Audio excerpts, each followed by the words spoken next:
I still feel that at some level I have something to prove because of the color of my skin, because of the shape of my body.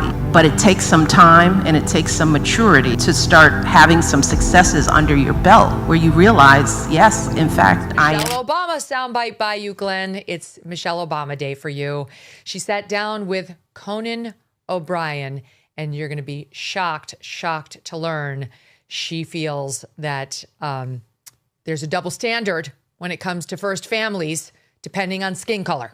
Imagine a world where Michelle Obama, the former First Lady with an aura so polished it could blind cameras, suddenly walks into the arena of late-night television, armed with charm, poise, and those impeccable speeches that make motivational speakers weep. Now, throw Megyn Kelly into the mix, a journalist whose eyebrow alone could end careers and whose voice can slice through a room like a finely honed scalpel. That's right. The stage is set for a battle nobody expected, a face-off so imaginary, yet so deliciously plausible that even conspiracy theorists are taking notes. Grab your popcorn, because this isn't polite political commentary. Absolutely no way that the behavior in this current administration would have been accepted by the first Black family in the White House. Right. You don't get here without being damn near perfect. Yeah. We don't get to fail 2, 3, 5, 7 times. We don't get to file bankruptcy over and over again and still be considered a successful business person. Right. You know, Right. We don't get to not be at the top of the class. You know, every I has to be dotted, every T has. This is a full-throttle, sarcastic demolition of public personas, Megyn Kelly style. Imagine with the kind of ferocity that makes reality TV look like preschool story hour. It all started, as these things always do, in the chaotic theater of the internet. Okay, so she behaved on her best at a military base because she's Black, and she couldn't fall below the standard. That's why she had to behave so well while visiting troops serving in the military on their territory. It's because she's Black. That's why she had to act so well, Glenn. I mean, that was a hard clip to get through, Megyn. Let me just tell you, anything for you, I will do it. But that was not easy because it wasn't just her. Like, the whole thing was set up by Conan being the good, white, progressive ally. Somewhere between Twitter outrage, viral clips of the Obamas dancing at a fundraiser, and Megyn Kelly rewatching her own iconic interviews for inspiration, the idea was born. What if Megyn Kelly took on Michelle Obama? The concept alone sent shockwaves through social media, even though no such meeting had ever occurred. I mean, the dialogue, if we had credits rolling after that spoof, the script would have been written by one Michelle Obama. Yes, that's exactly right. No, we have Jake Whitman, who produced it for us. Again, he came, and it was just the three of us, and he gave us like a couple of lines. In particular, he was giving me things that Michelle Obama has actually said, because I think he had the vision of splicing her in. And you almost couldn't believe them. It was like, I think you might need to go back and check that. There's no way that must have come from some other parody. But no, time and time again, it was her. But imagination, dear viewers, is a powerful thing. And in this scenario, it's about to get ruthlessly entertaining. Imagine Megyn stepping into the studio, hair perfectly in place, heels that could double as weapons, and eyes narrowed with the intensity of 1,000 breaking news segments. Michelle, ever composed, floats in with that effortless elegance, waving to an imagined audience as if she owns the room. She mentioned it again on, let me see. Yeah, it's SOT 21. Here she is again, more on the hair. This is with Robin Roberts. That was intentional. But it was like having me, the former First Lady, a Black woman, show up in the world, part of the military. And what? Oh, so it's a Black woman who you can't tell how to wear her hair. Can you tell the white women? How about the Asians? The Indian women. How about Indian women? They have very thick hair. A lot of times it's curly, it gets unruly. I'm sure they have to do the irons just like you, Michelle, just like white women do too. But here's the twist. Megyn isn't here to chit-chat.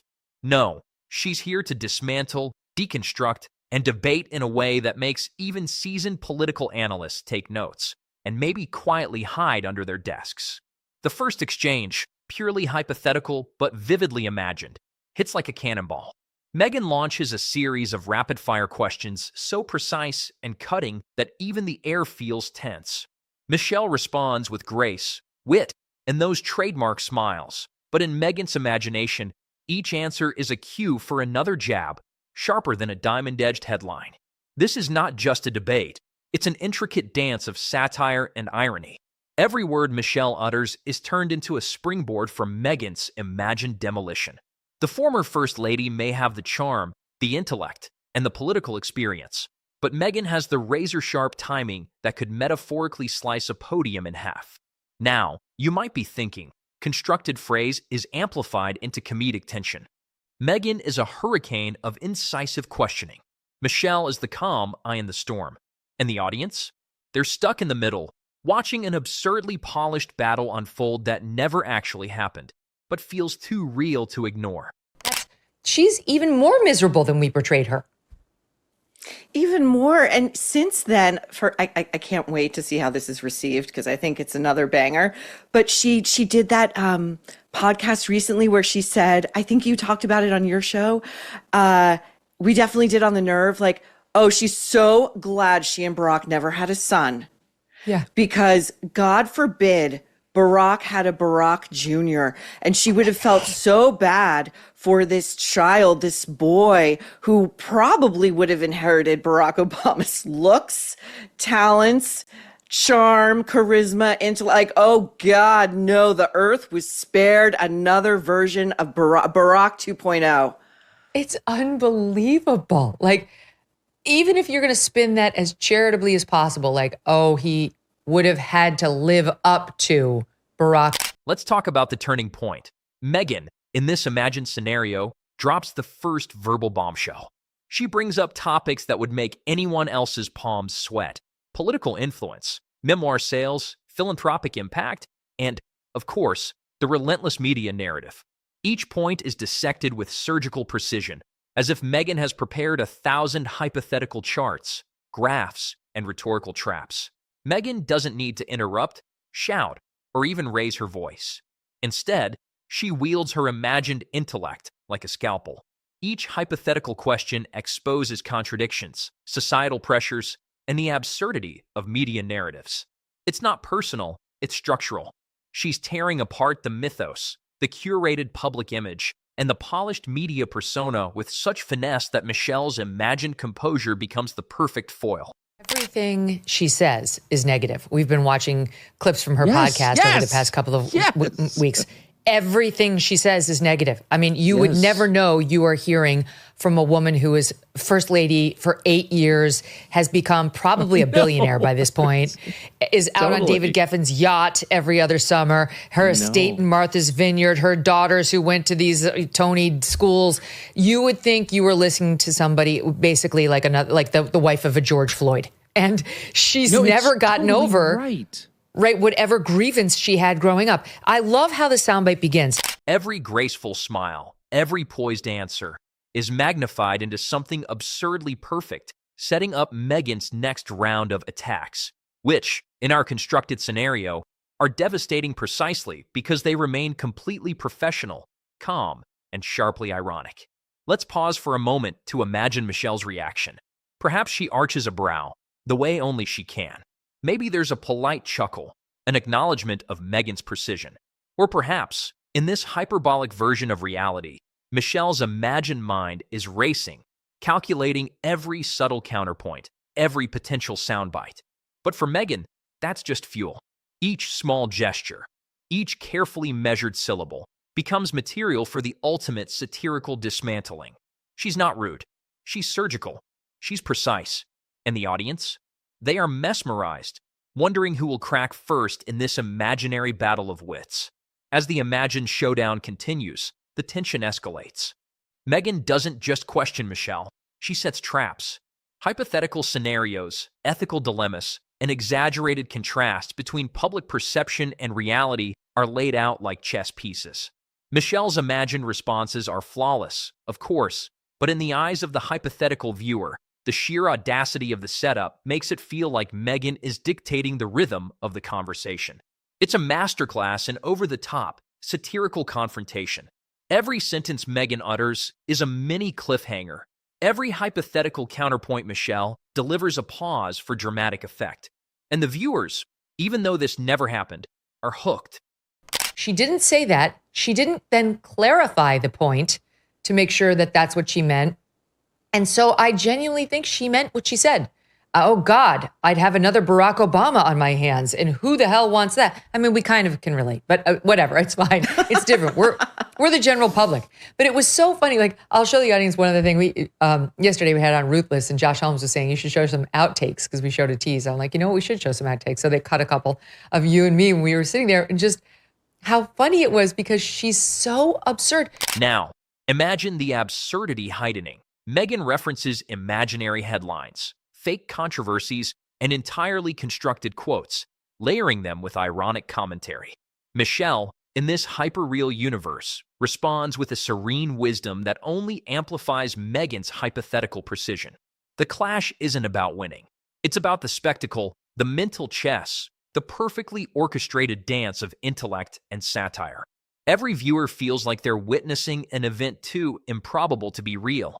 And that's exactly the tension we're building. Curiosity keeps them glued because they want to see how far the narrative can stretch, reflecting back the weight of public expectations, the complexities of political life, and the absurdity of celebrity influence.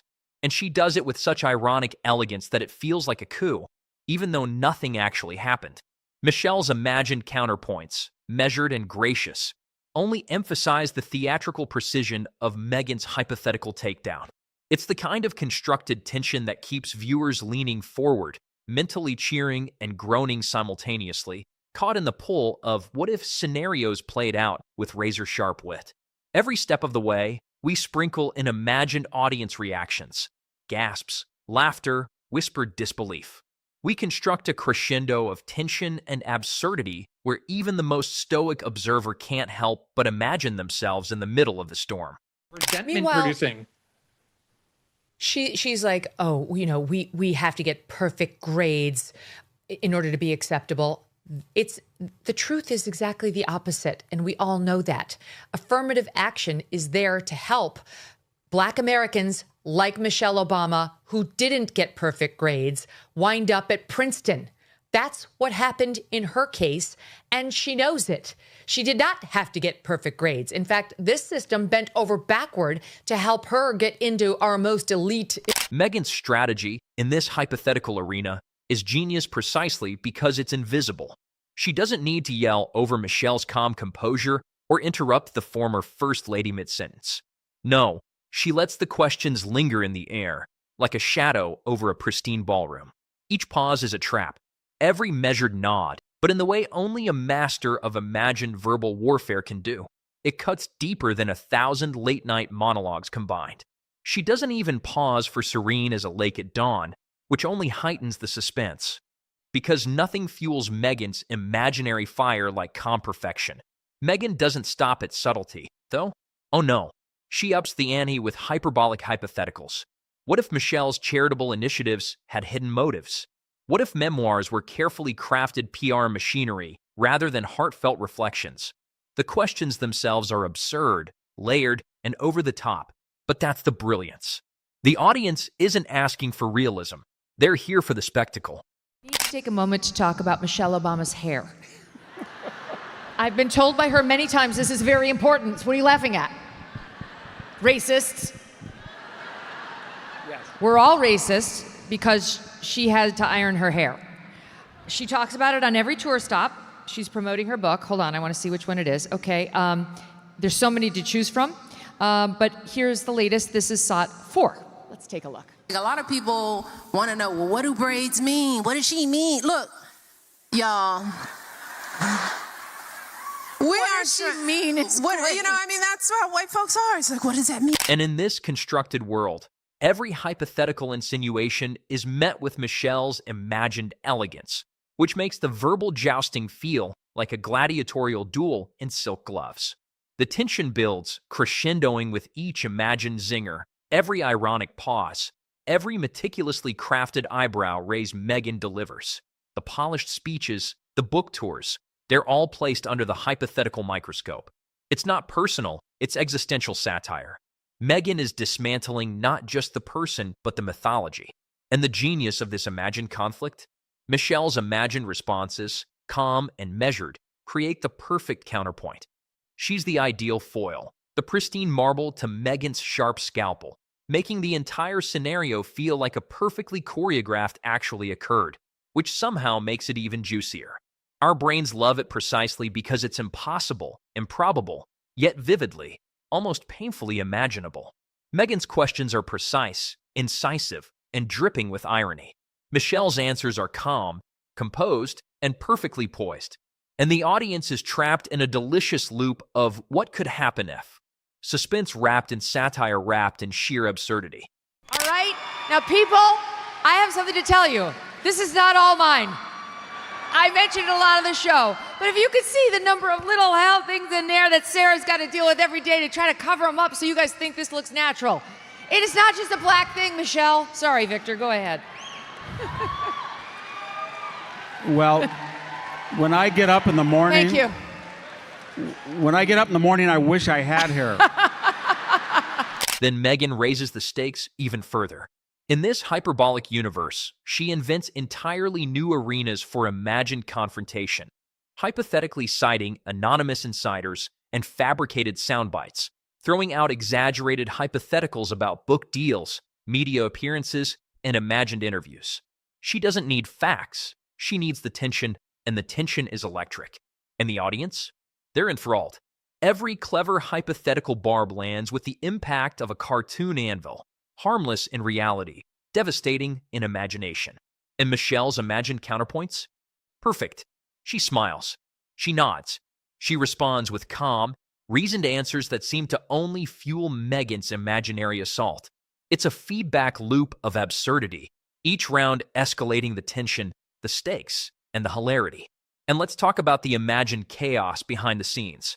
Picture a room full of staffers and advisors, clutching their imaginary clipboards, trying to manage a confrontation that never actually happened. They're whispering things like, "Sir, perhaps don't provoke the journalist who hasn't even interviewed you." While Megyn, in this constructed scenario, circles metaphorical traps like a lioness in tailored pantsuits. Michelle, meanwhile, glides through this imaginary minefield with the serene composure of someone who knows the cameras aren't real, but the tension is deliciously palpable to anyone watching in their imagination. It's not the fear for myself. I drive around in a 4-car motorcade with a police escort. I'm Michelle Obama. Unbelievable, right? Who talks about themselves that way? Even if you are Michelle Obama, Barack Obama doesn't talk about himself that way. It's just like the hubris. And then this is the part that jumped out to me more than any other. I do still worry about my daughters in the world, even though they are somewhat recognizable. In other words, she's worried that as mixed race girls, they're going to get picked up like Kilmar Abrego Garcia, an MS-13 gang. Then comes the ultimate irony. Megyn's most devastating hypothetical move isn't a verbal jab. It's a mirror. She reflects back the curated perfection of Michelle's image, exaggerates it in imagination, and suddenly the audience is seeing contradictions that don't exist, elegance that is too perfect, and charm that seems almost tactical. The crescendo of our imagined scenario peaks with Megyn delivering the final, imaginary blow, a hypothetical question so sharp, so layered, that it exposes every nuance of public perception, every ironic twist in media coverage, and every subtle tension between reality and image. Michelle's imagined because it actually happened, of course, but because in this constructed scenario, memes, GIFs, and viral clips of Megyn's questioning and Michelle's responses dominate the collective imagination.